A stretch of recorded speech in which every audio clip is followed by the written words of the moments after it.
back to Libib's YouTube channel. I'm your host, Caitlin, and welcome back to another bookish video. Today, we will be traveling to the town of DeWitt, where we will be meeting up with a librarian and learning a little bit more about their summer reading program. So come on, let's go.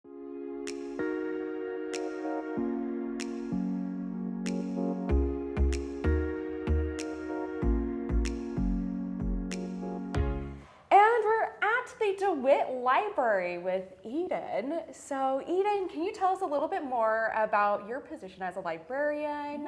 What's your day in a life around the library? Yeah, so my official role is the circulation and customer service manager. It's quite a long title.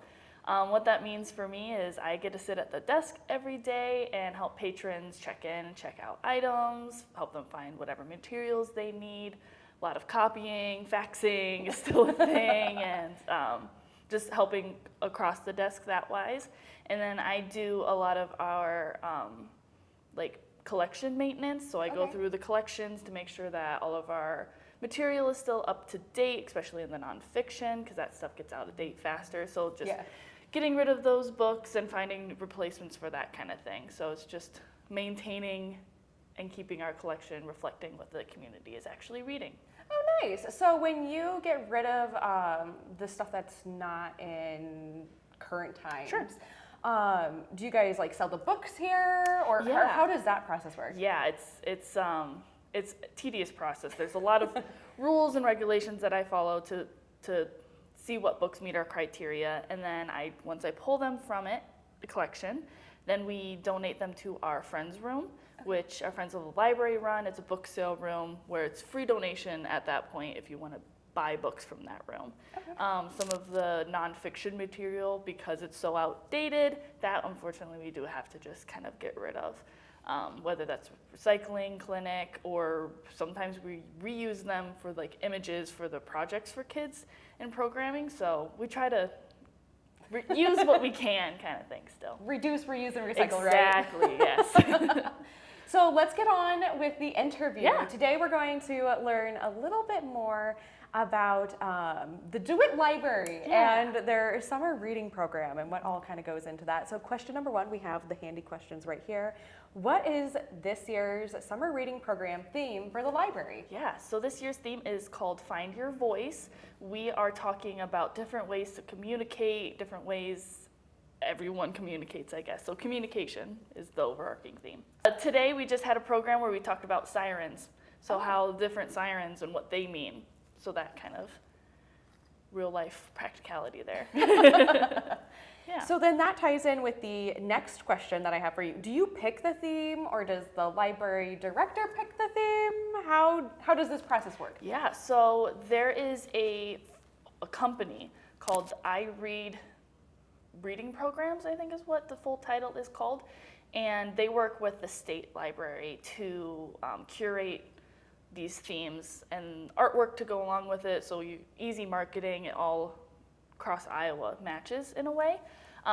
This year we switched it up a bit, and we weren't completely jiving with the images they were using and overall the theme, so we just took the name and ran with it that way. So in an aspect, yes, we picked our theme this year, but overall we usually run with what the state library has picked for us. Cool, so you just took the theme and you just ran with it. Did our own theme. So yeah. Do libraries get in trouble if they don't run with the theme, or can they no. create their own theme and create their own marketing? Yeah, yep. It's not do or die with that kind of thing. It's just, it makes it easier when you're planning your summer reading program to pick one less thing of the theme. And then if you use multiple libraries, which you should, you're totally able to when you live in Iowa, you can get a library card at any library. So if you use multiple libraries, it kind of, Find Your Voice is a similar theme throughout everyone's, whether they do use the imaging that the state library provided or not. Okay, cool. Yeah, Yeah. no, because I've seen different libraries do different things, and I'm like, is it all like under one umbrella, or do people just run with it? But that's good to know. now. Yeah, it's pretty customizable. So number 3, we have, do you have to be a member at the library to participate in the summer reading program? And then how do you adapt the program for different age groups? So like children's, teens, adults? Yeah. So you don't have to be a member to be a part of the reading program. Definitely makes it easier to check out books. Yeah. You have to have a library card here to check out books here. But if you want to log your minutes, still totally fine. You don't have to be a member at all. We use a app called Reader Zone, and then you just get the code from us to log that way, or we have paper logs as well. Those are really easy with kids. They prefer to color in things, so Vintage, right? Yes, yeah. So Buy the book. that works great. But yeah, you don't have to be a member to be a part of any programs or anything here at the library. That's awesome then. And then as far as programming wise, we have a lot of children programs. We mostly focus on 6th grade and down. We just don't, every time we try to do anything for those high school age kids, they kind of simmer out. They don't come repeatedly, which is, that's sad. Okay. Teenagers are going to do their thing. So we just don't have them as frequently. We do those every couple of months to just be like, okay, come back to the library again. And then adult programming this year for the summer reading program, we just have special events. We're having a observatory come, and we're going to look at the stars at Westbrook Park. So that'll be exciting, but we don't have too much for our adult programming moving forward. We had some programming earlier this summer, but moving forward, that's the next adult program, I guess. But yeah. So you really focus heavily on the children, and then the teens and the adults. It's just fend for yourself. Fend for yourself. We have a couple things for you this year, but this theme, the way we did it, it really harkens to the children. Younger children. Yeah, so that's what we did this year. Awesome. So question number 4 is, what strategies do you use to engage reluctant readers in the summer reading program? Yeah, so we partnered with the school this year. So their yay! summer school is the Okay. summer reading program. Awesome. So we have those kids who are reluctant readers, who are just a little behind still. So we spend time with the kids. I think it's the last 15 minutes at program. We sit and we talk about books. And we bring out books that, we know that kids will enjoy. That would be like graphic novels, Yes. Pokemon, Plants vs. Zombies is super popular right now, so we bought a lot of Interesting. those. I know. So it's just kind of those pop culture books, bringing those in and saying, hey, you don't have to be reading your Like the boring school books. literature right now. Yeah. It's summer. Read something fun. It can be graphic novels. That's totally fine. It's still reading. You're still getting that language into your day-to-day. So it's just sitting down and chatting with them that honestly has worked wonders, which is so simple for us as librarians to just talk about books. Like, okay. Like if this isn't working for you, we can recommend something that may be adventurous and out there. And graphic novels is still reading. It's still reading, yep. And you're getting a little different kind of reading because there's visual to it. So you have to read like the body language of the characters too. So I'm a big fan of graphic novels. Agreed. I can get through so many graphic novels or comic volumes in such a short span because they're just so quick and easy. And you can just flip it right back over and restart it. Yep. In case you missed anything. Or want to admire the artwork. Exactly. Or anything. Yep. Number 5, what are a few of this year's summer reading challenges? Do patrons win prizes based on the number of challenges they completed? Are they entered into a drawing? How does that work? So we don't necessarily have reading challenges. We just have, our little slogan is read 20 minutes a day. That's going to help prevent what's called summer slide when you stop reading during the summer. So we just challenge everyone to read 20 minutes a day, and that's pretty much it. Instead of prizes this year with Find Your Voice, we wanted to run with philanthropy.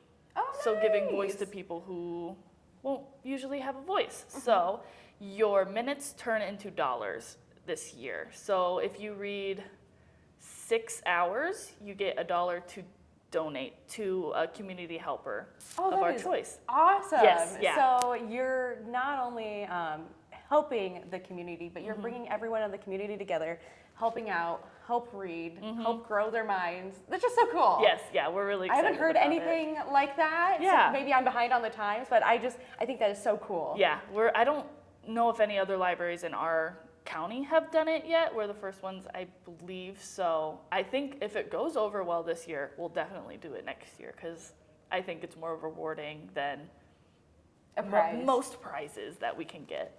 Agreed. Yeah. Number 6, how have summer reading programs evolved or changed over the years? Are there any new trends or popular elements that you've added recently? Yeah. So I started working at the library in 2020. So it has completely changed in the 3 years that I've been working at a library. So at first we were all digital. We did online stuff. We had very little in-person stuff going on. And then last year, 2020. Oh, I'm getting my years all confuddled here. 2022 summer reading program. We had planned to do some day camps and stuff, so that was a lot more immersive from everything's digital to Now we're we back. have like a day camp going on at the library every week. So I've seen drastic change in my years of a librarian.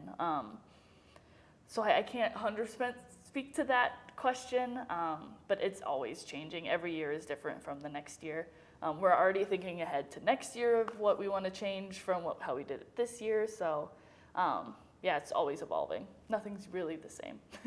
Nothing's ever the same, Yeah, right? besides reading And books. and books, yes. We have question number 7. How do you measure the success of a summer reading program? Is it based on the number of participants, book read, or like any other miscellaneous information? Yeah. So this is the one I had to ask because I wasn't 100% sure. So we do a combination of multiple things. We look at how many minutes have been read on Reader's Zone and through our book logs, and then we do a continual program attendance. So we have weekly programs for kids. So do the numbers stay the same every week, or does it fiddle out towards the end, or does it build slower in the beginning, heavier during the end? Or maybe like certain things, Drew certain more events. people in, Yeah, yep. drew more people in. So we kind of look at that. Of course, we look at what our circulation numbers are, how much books and materials are actually leaving the library and coming back. Those are the main things that we look at to see how successful this year's program was. Nice. But number 8, how does the summer reading program tie into the library's year-round program or goals? Yeah, it's the kind of the bread and the butter of libraries is the summer reading program. It's the big event that most libraries do.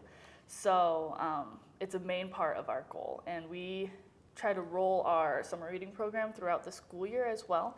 We have a after-school program every Wednesday. It's called Wacky Wednesday. It's a huge hit. So that kind of continues our summer reading program vibe, where we have a different theme every week, and we do activities, and we sit and we talk about books. So it's a huge part of our goals, and just stopping summer slide, getting books in hands, getting kids to read, and growing those lifelong library users. So would you say your second biggest library event, do you guys do a winter reading program? Would that be it? Yeah, we used to. The first couple years I was here, we did. But the response to that one is not as heavy as it is the summer reading program, which seems odd because you're At in. home. You're in. There's nothing to do. You're It's reading. winter in Yeah, Iowa. but It's windy, snowy. It doesn't have the same oomph as a summer reading program. So we don't have a winter reading program anymore. So it wasn't paying off for the time and energy spent for staff dollars. So we nixed it. We have a year-long reading challenge that myself and our director Jeanette do, and that's how you So found that me. kind of replaced that That then. replaced it. Yep. Nice. Yeah. Because you guys do also a different theme for each month on your TikTok. Yes. So you come up with a different theme and you can pick books. So June's was the cover read, Yes. correct? The Yeah. Taylor Swift. Yes. So July, we recorded our video yesterday. So July's book theme is yellow cover. It just happened to be Oh. 2 colors back to back. So I'll be doing that here soon. That always gets posted the first Tuesday of every month. So on the 4th, check our TikTok and you'll see yellow covers. Like link in the description Yes. box down below. Check out their TikTok, Yes. YouTube channel, all that fun jazz. Yep. No way to just promoting it Yes. there. So, question number 9, can you share a memorable moment or a success story from previous summer reading programs? Yeah. I've got a couple. My first summer reading program, I didn't expect it coming into this job. We did a video where we dressed like crayons because the theme was Imagine Your Story. And they had little crayon icons. So we all dressed as crayons and we did a promotional video on it. And that's always going to stick out on my mind because I wasn't expecting that. Too much coming fun, into the maybe? job. Yeah. And then last year's theme was camping, and we did a lot with that. We had day camps, like I said. We wore like camping gear. We had a tent set up in the library. We just had the most fun with that theme last year, and so that is just always going to stick in my brain as well. Sounds like such fun time. It's a good time. Yeah. You got to come to this library during summer reading program. We have a hoot. No other libraries, Just just the DeWitt DeWitt. Library. Question number 10, what is one book that you're currently reading? I just finished it this morning. I read King Dork by Frank something or another. But I just picked up over lunch, my lunch break, I picked up I Kissed Sarah Wheeler by Casey McQuiston. She wrote Red, White, and Royal Blue. Oh, yes. Yes. So this is her, this was her, I think, young adult debut. Okay. So I just picked it up. It's cute so far. Well, that's good. Yeah. Otherwise, yeah, I literally just wrapped up my June readings, so I'm moving into July now. When I read books and I do my June wrap up, it has to be like it was finished in June, or else it doesn't count, you know? Are you that way, or is it just kind of like more nonchalant? Yeah, well, when you start a book June 29th or whatever today is, Yeah. like that's gonna get finished in July. So I think yeah, I finished it in this month, so it counts towards that month's, picture or whatever. Yeah. And then how I pick my books, I use my our YouTube channel. We do a TBR Tuesday, so I have 3 books that I read for that every month.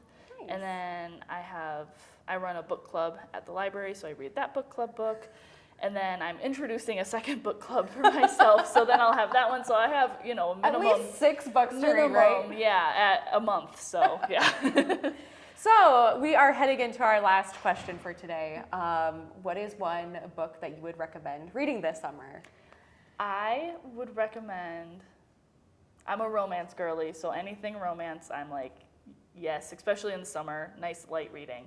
But I would say Romantic Comedy by Curtis Sitterfield, I want to say is how you pronounce their last name, was absolutely a delight to read. It came out in early spring, but that's okay. I love the way that it's formatted. It's in like 3 parts, and it follows like a writer for an SNL type company. Okay. So super fun, a totally different world than anything I've ever lived. So I really recommend Romantic Comedy. That sounds Yeah. like a laughing, charming, swoon with a good time. It was, yes it was. Well, anyways, thank you so much, Eden, Yeah. for being here and letting us know like your position, what you do at the library, what the library does with summer reading programs Yeah. here in DeWitt, Iowa. Anyways, don't forget to hit like and subscribe. Don't forget to check out the DeWitt Library on their YouTube and TikTok channels. And be sure to stop in your local library this summer and join their summer reading program. Anyways, thanks for watching us today, and we will see you next time for a new video. Goodbye.